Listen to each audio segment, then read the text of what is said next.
Si Peter Pan. Noong unang panahon, may isang pamilyang nakatira sa London na binubuo ng mag-asawang Darling at ang kanilang 3 anak, si Michael, si John, at ang panganay na si Wendy. Napakabait ni Wendy at palagi niyang inaalagaan ang 2 niyang kapatid. May nagsisilbing tagapangalaga sa magkakapatid at ito ang maliit at nakakatuwang asong si Nana.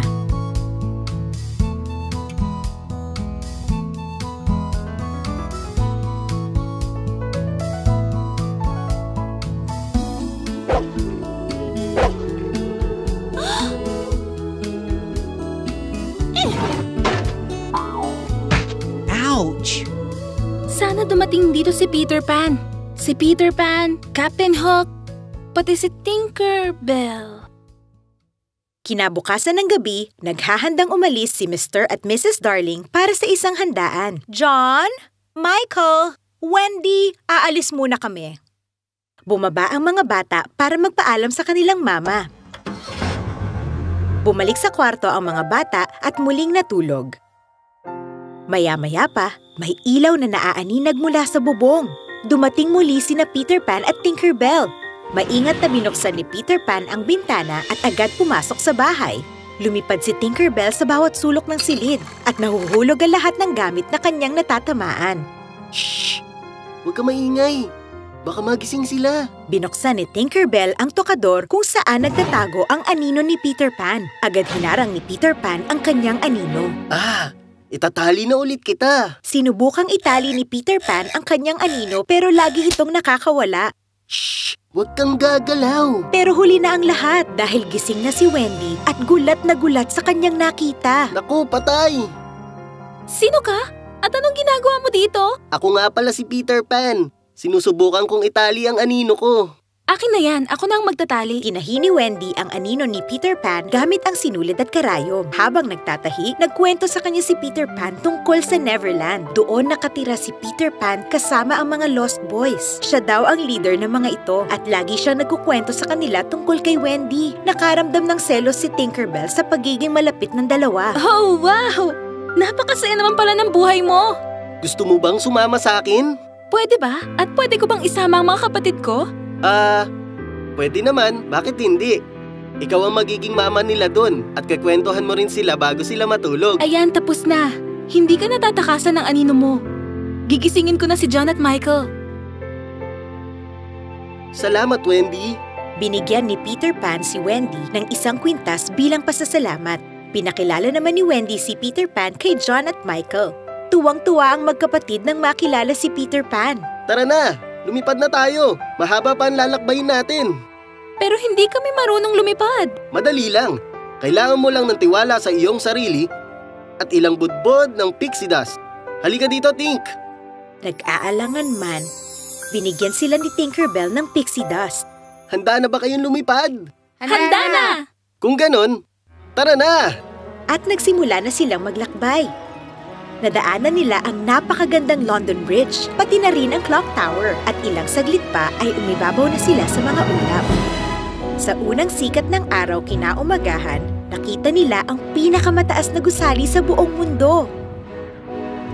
Ilang saglit pa, nakita na rin nila ang Neverland, kaya huminto muna sila sa ulap para makita ang tanawin. Napakaganda naman ito! Tingnan mo, ang lawa ng sirena. Tingnan mo, Peter Pan. Saan galing ang usok na yon? Yun ang Red Indian Camp. At sa dakong yun, andun ang bapor ni Jolly Roger kung saan nakatira si Captain Hook at ang kanyang mga pirata. Siya na yata ang pinakamasamang pirata, pero takot siya sa mga buhaya. Bakit naman? Dahil isang beses nung naglalaban kami, pinutol ko ang kanyang kamay gamit ang espada ko. Kinain ng buhaya ang kamay ni Hook at nagustuhan niya yata ito kaya gusto niyang kainin si Captain Hook. Pasalamat na lang siya na lunok ng buhaya ang kanyang orasan. Kaya naririnig niya ang tik-tak, tik-tak kapag papalapit na ang buhaya. Nang mga sandaling iyon, nakita sila ng isang pirata mula sa barko. Kapitan, andito si Peter Pan at ang kanyang mga kaibigan! Agad lumabas si Captain Hook at sumilip sa antiyoho para makita sina Peter Pan. Ihanda ang kanyon! Asintahin si Peter! Paputukin niyo na! Ngayon din! Fire! Hindi ko na siya makakawalan ng buhay! Tingnan mo, may bolang papunta sa atin. Maglaro tayo. Hindi yan bola. Bola ng kanyon. Maghiwa-hiwalay tayo. Tink, dalhin mo sila sa ligtas na lugar. Ako nang bahala kay Hook. Sinamantala ni Tinkerbell ang pagkakataon para tuluyang mawala si Wendy. Dito ka muna, Wendy. Babalikan na lang kita. Sige. Mag-iingat kayo. Lumipad siya paalis kasama sina John at Michael at dinala ang dalawa sa may dalampasigan habang naiwan si Wendy sa ulap at iniiwasan ng mga cannonball. Agad pinuntahan ni Peter Pan si Captain Hook. Hook, gusto mo yatang maputol pa ang isang kamay mo. Hulihin mo ako. Binunot ni Hook ang kanyang baril at pinaputukan si Peter Pan. Pero mabilis naman nakakailag si Peter. Tinawag ni Tinkerbell ang Lost Boys para humingi ng tulong. 5 silang magkakapatid. Si Toodles, si Nibs, Slightly, Curly, at ang Kambal. Makinig kayo! Sabi ni Peter patayin ang ibon na yon! Kailangang sundin natin si Peter Pan! Patayin ang ibon! Tinutok nila ang kanilang mga pana kay Wendy. Hindi malaman ni Wendy kung nasaan ang mga kasama niya. Peter Pan? John? Michael? Tinkerbell? Nasaan na ba kayo? Tumama ang pana ni Nibs sa dibdib ni Wendy at tuluyang nahulog si Wendy sa may halamanan. Tumakbo ang mga Lost Boys patungo kay Wendy kasama si Tinkerbell. Kung talagang matapang ka, bumaba ka sa dalampasigan! Sige, kung yan ang gusto mo. Nagtungo sa dalampasigan si Peter Pan at nagsimulang maglaban ng dalawa gamit ang espada. Tick-tock, tick-tock, tick-tock. Nagambala si Captain Hook sa tunog ng relo. Andiyan na siya! Andiyan na siya! At nandoon na nga ang buhaya, nakaabang upang kainin si Captain Hook. Umakyat si Captain Hook sa kanyang barko sa sobrang takot. Isa siyang babae. Isang magandang babae. Tinker, bakit mo kami inutusang patayin siya? Dumating si Peter Pan kasama sina John at Michael. Anong nangyari kay Wendy? Sinong pumana sa kanya? Agad nagtago si Tinkerbell sa loob ng isang malaking puno. Sabi ni Tinker, inutusan mo kaming patayin siya. Na isa siyang ibon. Kung nasan ka man, Tinkerbell, huwag ka nang umalis dyan. Ayaw na kitang makita kahit kailan. Wendy, ano nangyari sa'yo? Gumising ka. Inalis ni Peter Pan ang pana sa dibdib ni Wendy at nakita niyang wala itong dugo. Tumama pala ito sa kwintas na binigay niya kay Wendy. At nagising na si Wendy. Peter, kanina pa kita hinahanap. Andito lang ako. Pumasok muna tayo sa bahay. Kwentuhan mo muna kami ngayong gabi, Wendy. Aba, sige. Kukwentuhan ko kayo tungkol kay Cinderella. Yay! Hooray!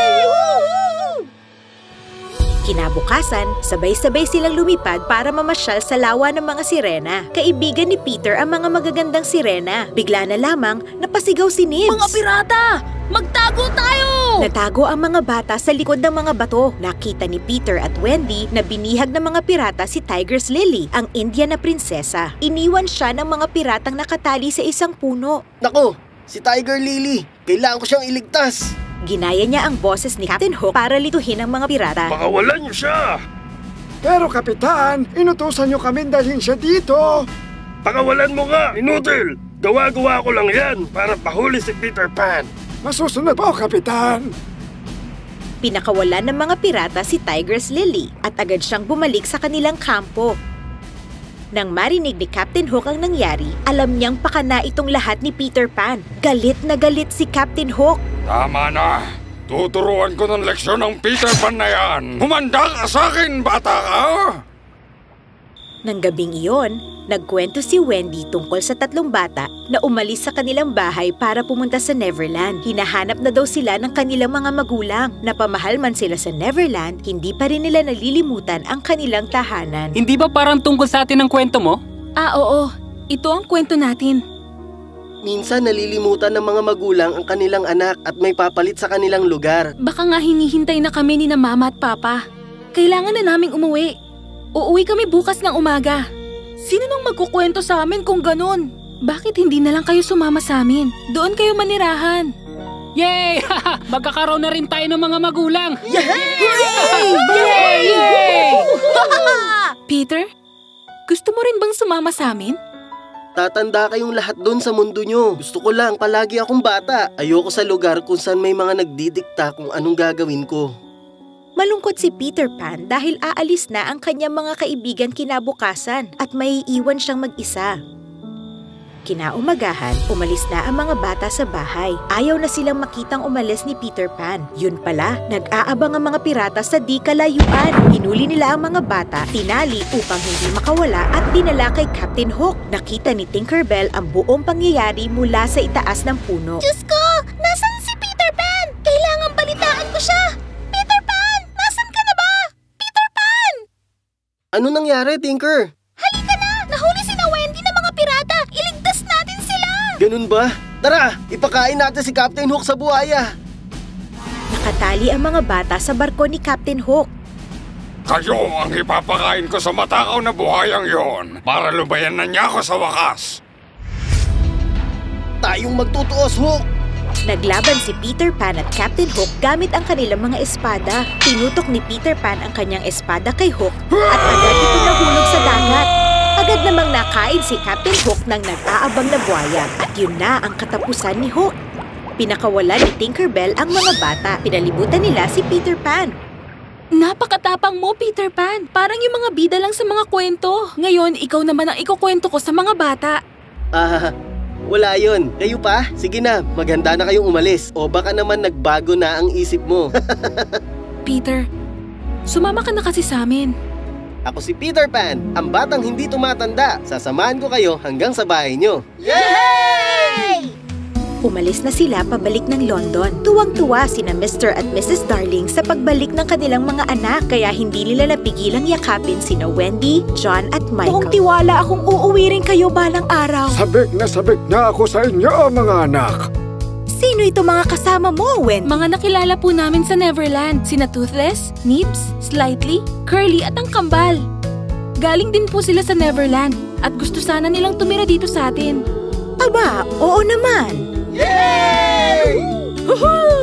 Nag-aabang si Peter Pan sa labas lamang ng bintana. Peter, hindi na ba talaga mababago ang desisyon mong bumalik sa Neverland? Mananatili ako sa Neverland para hindi na ako tatanda pa.